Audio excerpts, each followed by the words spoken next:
नमस्कार, बुलेटिन में आप सभी का स्वागत है और मैं हूं चेतना शर्मा आपके साथ। चलिए खबरों का सिलसिला शुरू करते हैं। करीब 5 महीनों तक बंद रहने के बाद आज ऐतिहासिक मुगल रोड यातायात के लिए खोल दी गई। राजौरी पुंछ को कश्मीर के शोपियां से जोड़ने वाला ये मार्ग सर्दियों में भारी बर्फबारी के कारण बंद हो गया था और अब बर्फ हटाने का काम मुकम्मल होने पर आज इस पर यातायात बहाल कर दिया गया। ट्रैफिक पुलिस ने हालांकि लोगों की सुरक्षा के मद्देनजर एक एडवाइजरी भी जारी की है, जिसके मुताबिक सुबह 9 बजे से दोपहर 3 बजे तक ही फिलहाल एक तरफा यातायात को इजाजत दी जा रही है। मुगल रोड के खुलने से राजौरी पुंछ के लोगों को भी मुंह मांगी मुराद मिल गई है।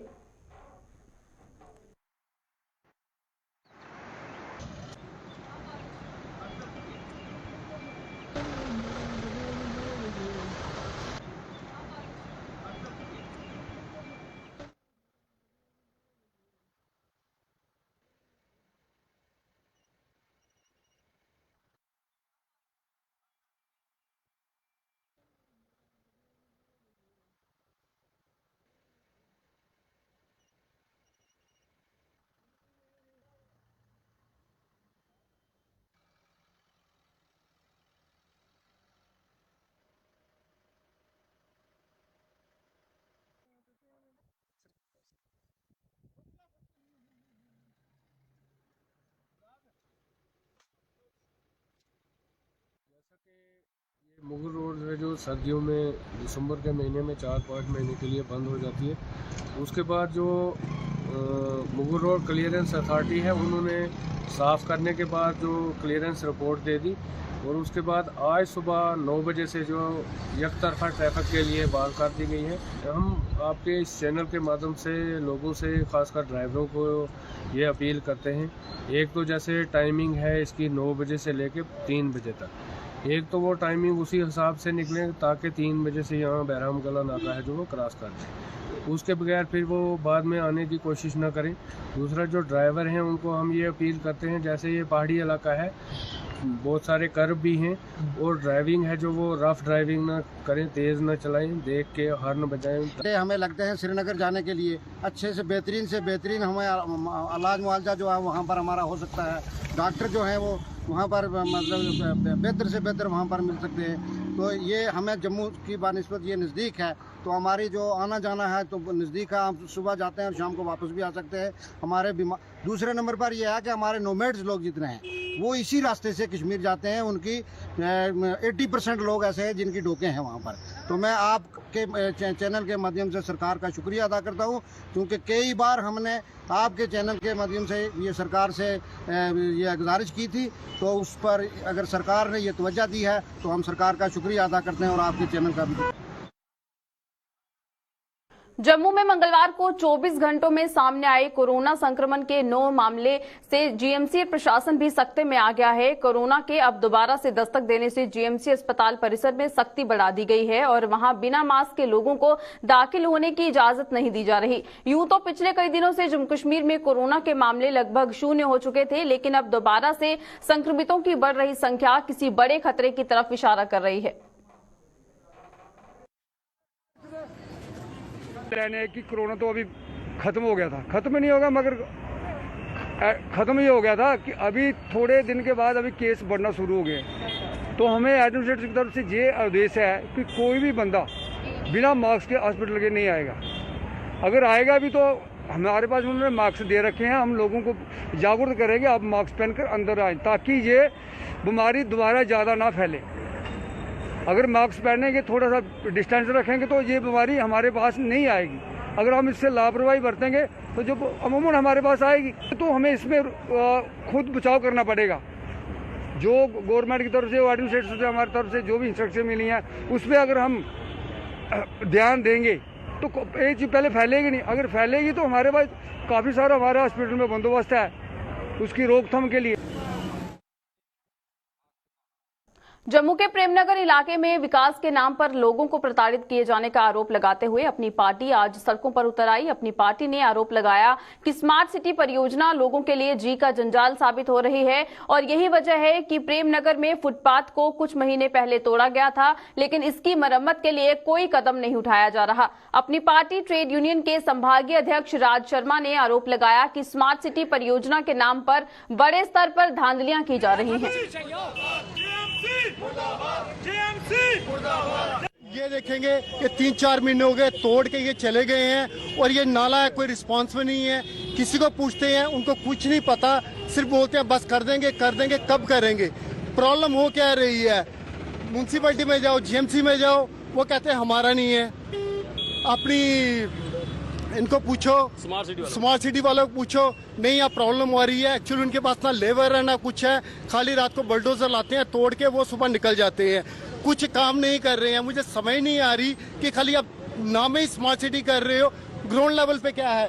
जो हमारे आसपास के लोग हैं जो रहते हैं, जो दुकानदार है, अभी पीछे आपने देखा होगा 2 शटर बंद हो गए हैं, आगे काम नहीं है, रोजगार नहीं है। उसके बाद आपने ये फुटपाथ तोड़ के छोड़ दिए हुए हैं, खुले छोड़े हुए हैं, यहाँ बच्चे गिरते हैं। टोटली धांधली चल रही है और टोटल फेलियर है। इनको कोई स्मार्ट सिटी जो बन रही है, जिस प्रोजेक्ट के तहत बन रही है, इनको पूछने वाला कोई नहीं है, कोई लिमिट नहीं है इनकी। कैसे होगा ये चीजें। जम्मू कश्मीर के तमाम जिले इन दिनों बिजली की भारी अघोषित कटौती से जूझ रहे हैं। तपती गर्मी के इस मौसम में बिजली के कट लोगों को रुला रहे हैं और पसीने से तरबतर होकर हर कोई बिजली विभाग को कोसने को मजबूर हो रहा है। आलम यह है कि बिजली कटौती ने लोगों का दिन का चैन और रातों की नींद छीन ली है और बत्ती अक्सर गुल रहने से दुकानदार वर्ग भी बेहद आहत हो रहा है। बात करें अगर जम्मू शहर की, तो यहाँ भी बिजली बंद रहने से शहर भर में पानी की सप्लाई भी प्रभावित हो रही है। लोग सरकार द्वारा किए जा रहे दावों की भी खिल्ली उड़ा रहे हैं और बिजली विभाग के अधिकारी भी अपने आप को असहाय महसूस करने लगे हैं। बहुत ज्यादा प्रॉब्लम है लाइट की। कभी भी लाइट बंद, दिन में 2-4 घंटे लाइट आती है, रात को भी बंद, दिन को भी बंद। बहुत मुश्किल है लाइट के बगैर।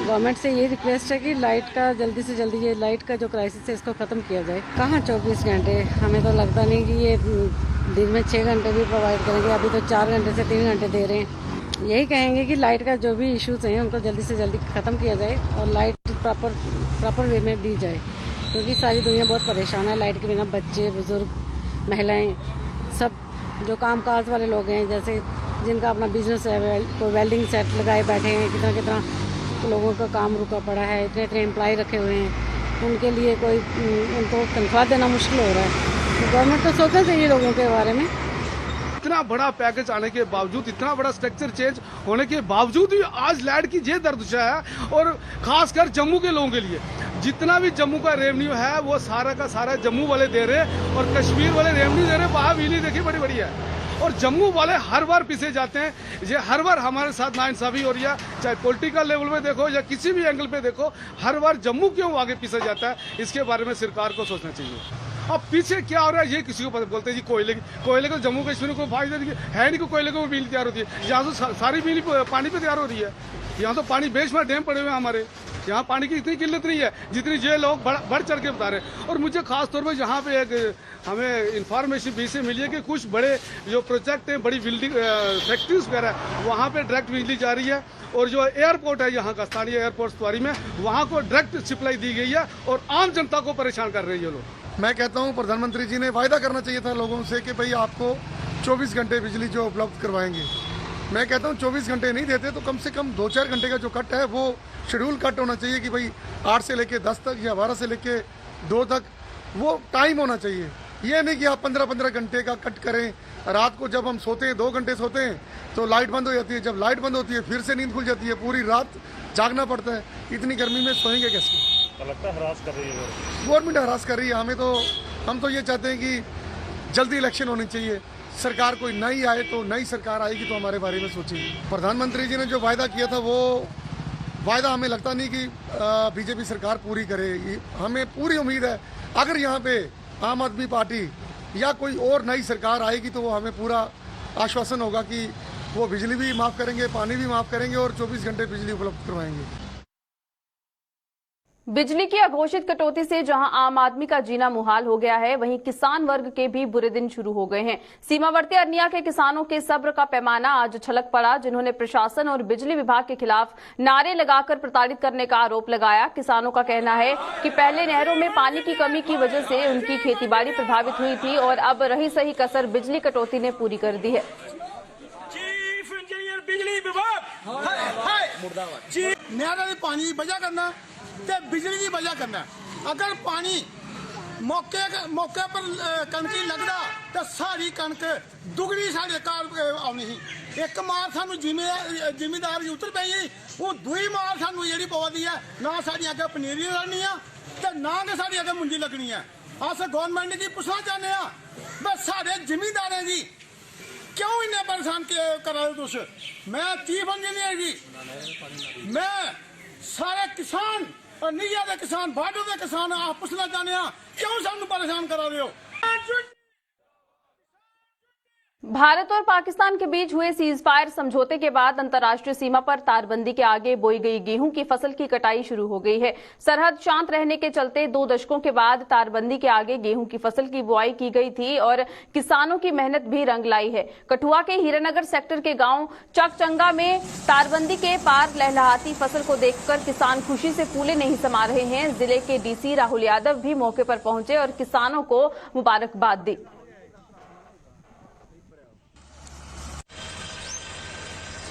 बहुत बड़ी उपलब्धि है कि आज 20 साल के बाद हम अक्रॉस हमारा जो फेंस के आगे का और जीरो लाइन के जो बीच का जो एरिया है वहां पर हम खेती कर रहे हैं। देखिएगा किसान तो जब मैं पिछली बार लास्ट टाइम यहाँ पर आया था तो उस समय किसान जो है वो अपने खेत उस समय जो है वो अपने खेत को बेसिकली उस समय फ्लो कर रहे थे और बहुत सारे किसान उस समय भावुक भी हो गए थे क्योंकि उन्होंने 20 साल बाद अपनी जमीन देखी थी। 20 साल बाद वो कि ये हमारा पेड़ था, यहाँ पर हमारा ये था, लोग जो है उस तरह से भावुक भी हो गए थे। बहुत बड़ी बात है किसान के लिए। कोई किसान ये नहीं चाहता कि उसकी जमीन एक सीजन भी जो है खाली रहे, एक फसल भी खाली रहे।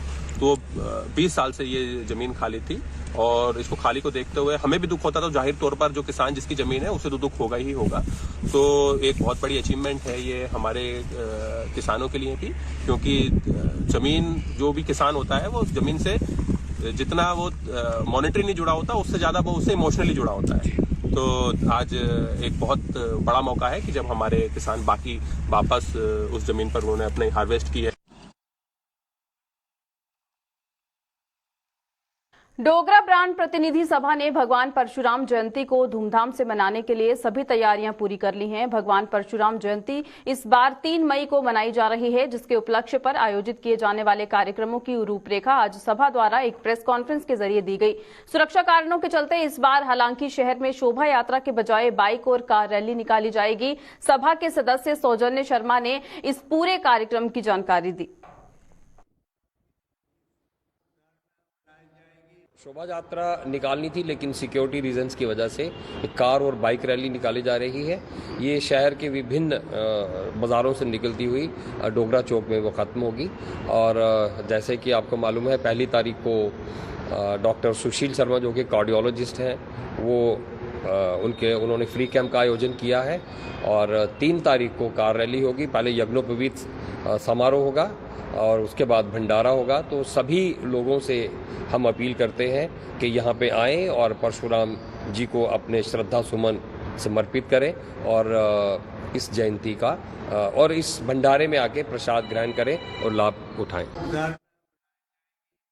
सरकार के आश्वासन पर पिछले कुछ दिनों से आंदोलन कर रहे एम्प्लॉयज प्रोविडेंट फंड ऑर्गेनाइजेशन के मुलाजिमों ने अपनी कामचोर हड़ताल स्थगित कर दी है। इन मुलाजिमों का बकाया वेतन जारी कर दिया गया है और 31 मई से पहले अन्य मांगों को भी पूरा करने का आश्वासन दिया गया है। इस आश्वासन पर ये मुलाजिम आज से काम पर लौट आए और साथ ही साथ ये ऐलान भी किया गया कि 31 मई तक अगर उनकी सुनवाई ना हुई तो वो फिर से हड़ताल पर जाने को मजबूर हो जाएंगे।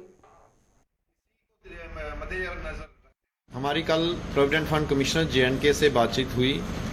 उस बातचीत के मुताबिक हमारी जो पेंडिंग सैलरी थी वो रिलीज़ कर दी गई और हमें लिखित रूप में ये आश्वासन दिया गया कि आपकी जो आने वाले दिनों में कोई भी फंड्स की कमी नहीं आएगी और आपकी सैलरी रिलीज़ होती रहेगी।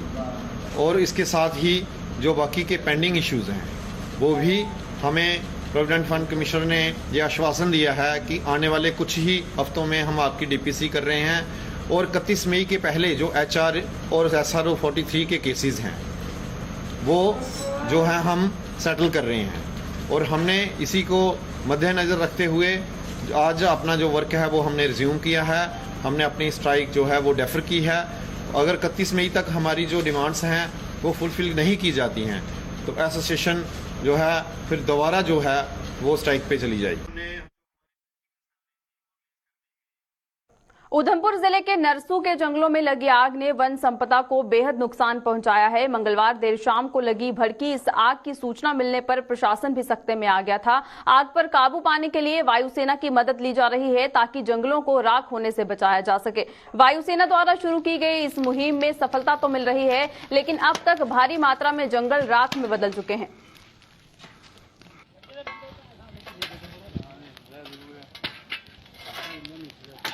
लागो और बड़की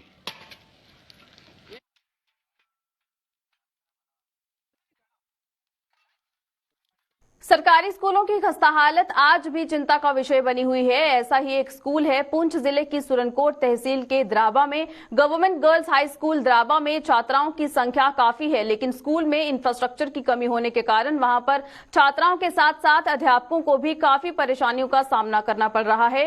छात्राओं के मुताबिक स्कूल में स्टाफ की कमी के कारण यहां उनकी शिक्षा प्रभावित हो रही है, तो वहीं शौचालय की समस्या से भी इन्हें जूझना पड़ रहा है। जानकारी के मुताबिक 1960 में इस विद्यालय का निर्माण हुआ था और 1979 में इस अपग्रेड कर हाई स्कूल का दर्जा दिया गया, लेकिन मौजूदा दौर में भी यहां पर इंफ्रास्ट्रक्चर की कमी बनी हुई है।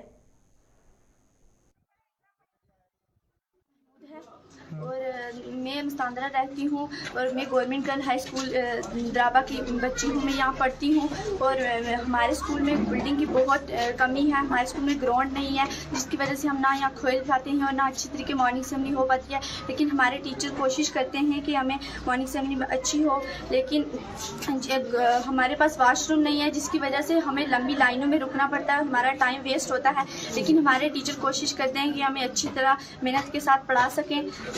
लेकिन और हमारी 5 क्लासें हैं जो बाहर बैठती हैं, जिनको अंदर बैठने के लिए जगह नहीं मिल रही है। क्या कहेंगे सरकार से आप? कि हमें बिल्डिंग, जो हमारी बिल्डिंग डैमेज है, उसे अच्छी तरह का रिपेयर किया जाए और हमारे पास ग्राउंड नहीं है, जिसकी वजह से हम ना खेल पा रहे हैं और ना अच्छा कुछ कर पा रहे हैं, जिसकी वजह से हमें ग्राउंड की ज़रूरत है। हमें प्रॉब्लम यह है कि हमारे स्कूल में बिल्डिंग की बहुत कमी है और ग्राउंड की भी बहुत कमी है, जिसकी वजह से हम यहाँ पे खेल भी नहीं सकते। और हमारे स्कूल में बिल्डिंग की बहुत कमी है और 5 क्लासें जो वो बाहर बैठती हैं, उनको अंदर बैठने के लिए जगह नहीं है। बाकी स्टाफ की बिल्कुल स्टाफ पूरा है, लेकिन बिल्डिंग की हमें बहुत कमी है और वाशरूम भी नहीं है, जिसकी वजह से हमारा टाइम बहुत वेस्ट होता है। हमारे स्कूल में ग्राउंड की कमी है, जिसकी वजह से असेंबली भी अच्छे से नहीं हो सकती और हम खेल भी नहीं सकते। लेकिन असेंबली फिर भी हम सरकार से ये कहना चाहते हैं कि हमें बिल्डिंग होनी चाहिए और हमें ग्राउंड अच्छा होना चाहिए, जिसकी वजह से हम खेल पाएँ। अभी हमारे पास ग्राउंड भी नहीं है, फिर भी हम इंटर डिस्ट्रिक्ट लेवल खेलने जाते हैं, वहाँ से भी हम जीत के आए। और हमारे स्कूल की 2 लड़कियाँ जो स्टेट चैम्पियनशिप से भी खेल के आई हैं, फिर भी हम बहुत कोशिश करते हैं कि हम अच्छा खेलें। और हमारा ये high school girl high school द्राबा है, तो इसमें बहुत दिक्कत है, बिल्डिंग की बहुत कमी है। हमारी 6 क्लासें जो हैं वो बाहर बैठती हैं धूप में, तो जब बारिश होती है तो बरामदे में और 4 क्लासें एक रूम में इकट्ठे करते हैं, तो हमें रूम्स की बहुत बड़ी दिक्कत है। तो स्टाफ भी हमारा कम है सर, इसमें मास्टर ग्रेड वाले भी 1 आदमी कम है, टीचर 3 कम है और असिस्टेंट भी नहीं है। तो ज़्यादा दिक्कत हमें ग्राउंड की और बिल्डिंग की है सर। हाँ, बिल्डिंग के हवाले से कभी किसी आला काम से बात हुई है? जी, कई बार नोटिस में लाया, आपने सीओ साहब के नोटिस में लाया, लेकिन आते हैं, देखते हैं, फिर चले जाते हैं। कोई अभी तक कार्रवाई नहीं हुई? कोई कार्रवाई, मुस्बत कार्रवाई नहीं हुई सर।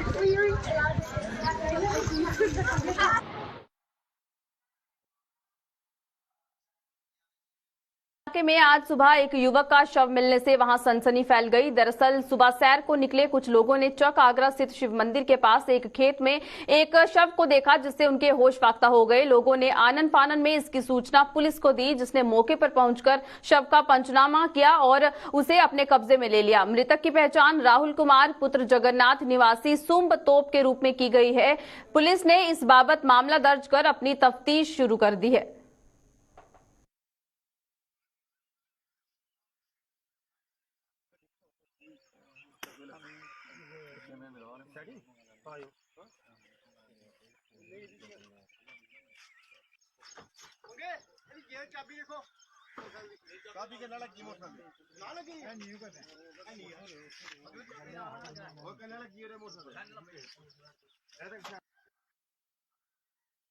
जम्मू के साथ सटे दड़प इलाके में 2 साल पहले बाढ़ में बहे पुल का दोबारा निर्माण तो किया जा रहा है, लेकिन इस इलाके के 50 से ज्यादा गांवों के लोगों की आवाजाही को सुगम बनाने के लिए अस्थायी तौर पर कोई बंदोबस्त आज तक नहीं हो पाया है। नाला पार करने के लिए लोगों को कई पापड़ बेलने पड़ते हैं जो खतरे से खाली नहीं है। नाले में पानी जमा होने से लोगों को जान जोखिम में डालकर आर पार जाना पड़ता है, जिन्होंने इस पानी की निकासी का इंतजाम करने या फिर अस्थायी पुल की व्यवस्था करने की मांग की है।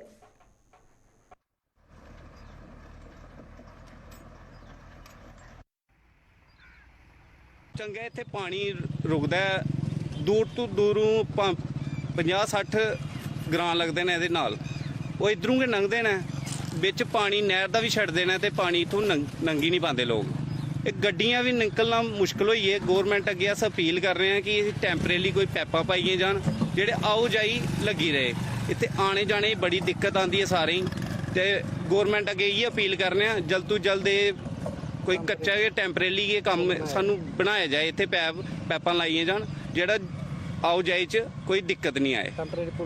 ਟੈਂਪਰੇਰੀ ਪੁਲ ਬਣਨਾ ਚਾਹੀਦਾ ਕਿ ਆਓ ਜਾਈ 'ਚ ਕੋਈ ਪ੍ਰੋਬਲਮ ਨਹੀਂ ਆਏ। ਕਹੀ ਜਿਹਦੇ ਨਿੱਤ ਤਰੀਏ ਦਿਨ ਕੋਈ ਨਾ ਕੋਈ ਡਿੱਗੇ ਦਾ ਹੁੰਦਾ, ਨਾ ਗੱਡੀਆਂ ਫਸੀ ਦੀਆਂ ਹੁੰਦੀਆਂ ਨੇ। ਕਈ ਇੱਥੇ ਗੱਡੀਆਂ ਦੇਖਣੇ ਕੱਲ ਵੀ ਐਟੋ ਵਾਲਾ ਵਿਚਾਰਾ ਫੇਰਾ ਲਈਏ ਜਾ ਰਿਹਾ ਸੀ ਤੇ ਉਹ ਵੀ ਫਸੀ ਦਾ ਸੀ।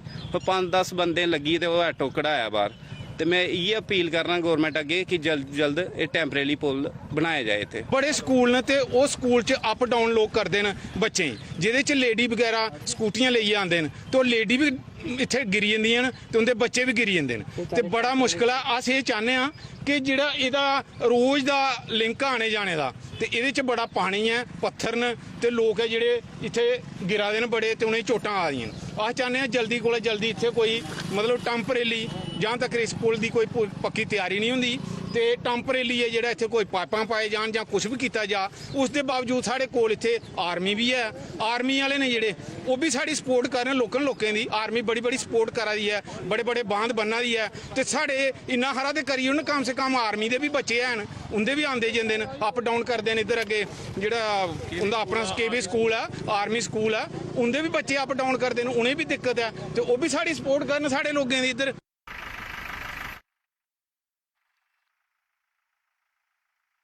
किसानों की आमदनी को दोगुना करने के लिए सरकार प्रयासरत है और मदद भी की जा रही है, लेकिन जम्मू जिले के ब्लॉक भलवाल में एक किसान ने हॉर्टिकल्चर विभाग पर सहयोग न करने का आरोप लगाया है। किसान के मुताबिक उन्होंने फलदार पेड़ लगाए हुए हैं, लेकिन पेड़ों के रखरखाव को लेकर सही जानकारी न होने से उन्हें नुकसान उठाना पड़ रहा है। इन्होंने और क्या कुछ कहा, आइए देखते हैं। कोट बलवाल में हमने ये पौधे लगाए हैं। यहाँ पे कोई 40-50 पौधे हैं कि उनकी पैदावारी बहुत ही कम हो रही है। तो मेरा नाम रफ़ीक है, तो मैं इस एरिया में रहता हूँ। डिपार्टमेंट से कोई सुविधा नहीं मिलती हमें और हमें गुजारिश है कि हमें जल्दी से जल्दी कोई सुविधा यहाँ पे मिल सके। तो किन लोगों को जो स्कीमें वो मिलती हैं, जैसे बोरवेल हो गए, ट्रैक्टर हो गए, काफ़ी सारी स्कीमें, वो किन लोगों को मिलती हैं? जिनको बड़े लोग होते हैं उनको स्कीमें मिलती हैं ज़्यादातर। जो छोटे लोग होते हैं उनको स्कीमें नहीं मिलती। डिपार्टमेंट क्यों आएगी? यहाँ तो पत्थर है, कंडी इलाका है, वो तो बड़े बाग हैं उनके पास जाते हैं। हमारे जहाँ गरीब जो थोड़े बाग लगाए कहाँ आएंगे वो। चलो आपका मैं शुक्रगुजार हूँ, आप मेरी आवाज़ उन तक पहुँचाएँ तो शायद उनके कानों तक पहुँचे और हमारे पर रहम करें और जहाँ भी देखें। मैं आपको इसकी जो मैंने लगाए हैं कोई 40-45 बूटे हैं ये आम के। बहुत मुश्किल लगता है हमारे जो है आम का पेड़ जो है ये जो है आसान नहीं है। ये पानी मैंने जो है कुछ पैसे देकर इनको जो है यहाँ तक जो पहुँचे हैं ये छोटे पेड़ लगाए हुए थे, तो कोई खुद भी पानी देकर जहाँ ट्यूबवेल का पानी जो है उठा कर जहाँ हम पानी देते रहे हैं। तो अभी तो आप देख रहे हैं कि जहाँ को गर्मी कितनी है, यहाँ कोई भी हमारे अभी तक कोई नहीं आया। यहाँ कोई डिपार्टमेंट का आदमी को हमें कोई कुछ ना कुछ बेनिफिट मिलता। बहुत सारे आजकल स्कीमें हैं गवर्नमेंट की, तो वो स्कीमें अभी कहाँ तक रह जाती हैं। आप टीवी में तो बहुत चर्चा देखते हैं हम, लेकिन ज़मीनी सतह पर जब हमारे तक नहीं आती बहुत दुख होता है। नहीं मिलनी चाहिए ना, ये तो मैं भी बोल रहा हूँ। गवर्नमेंट स्कीमें जो है इसमें गवर्नमेंट का जो सतह पर जो आगे डिपार्टमेंटें हैं जो वो डिपार्टमेंटों का काम है जहाँ हमारे तक जहाँ ज़मीनी सतह पर जाना। गवर्नमेंट अभी सरकार दिल्ली के लोग कैबिनेट मिनिस्टर वाले जो आएंगे जहाँ बेनिफिट देने के लिए, ये आगे वो उनके ऑर्डर होते हैं, ऑर्डर पर जो है वो तामील नहीं की जाती है। यही हम फील करते हैं इसमें। तो हमारे पास अभी तक तो कोई ऐसा नहीं आया कि आपने कोई किसी ने पूछा भी नहीं हमें। मैं आपको बताऊं कोई 5 साल पहले एक जहाँ तालाब तिल्लो से जो है ना वो मट्टी की जो परख करते हैं वो एक टीम आई थी कोई सरदार साहब थे, अभी मुझे नाम भी भूल गया, तो उन्होंने कहा आप मट्टी ले आओ, खेतों से उठा कर दी। मैंने बोला ये आपके घर में इसका रिजल्ट पहुंच जाएगा। वो 5 साल थे, अभी तो मैं रिटायरमेंट हो गए होंगे, कोई हमारे पास रिजल्ट नहीं आया।